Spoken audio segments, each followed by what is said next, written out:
అమెరికాలో విచిత్రం ఏంటంటే నేరేటివ్ థింకింగ్ గ్రూప్ రంగంలోకి దిగిపోయింది ఆల్రెడీ. 4 ఏళ్ల ముందు నుంచినే బైడెన్ వాళ్ళ పార్టీ వాళ్ళు, డెమోక్రటిక్ పార్టీ వాళ్ళు కథ బిగిన్ చేసేసారు. మరి అది కమలా హ్యారిస్ కోసమా లేకపోతే ఇంకెవరినన్నా ముందుకు తెస్తారా చూడాలి. ఏంటంటే ఇప్పటి నుంచినే ఒక వ్యతిరేకత సృష్టించడం. వీకెండ్ ఆదివారం పూట ఖాళీగా ఉంటారు కదా, శని ఆదివారాలు 2 రోజులు సెలవు. ఆదివారం పూట పొద్దున 1 గంట అలా వాకింగ్ చేస్తారు. అక్కడ వార్తలు ప్రపంచమంతా నిరసనలు వెల్లువెత్తిపోతున్నాయి అమెరికాలో అన్నటువంటిది చర్చలు క్రియేట్ చేస్తుంటారు.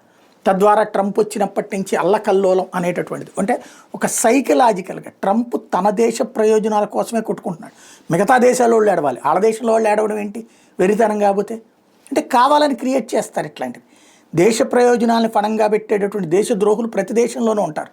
వీళ్ళు పరాయి దేశం కోసం కాదు, వాళ్ళ సొంత రికగ్నైజేషన్ కోసం అని చెప్పి దరిద్ర పనులు చేస్తుంటారు.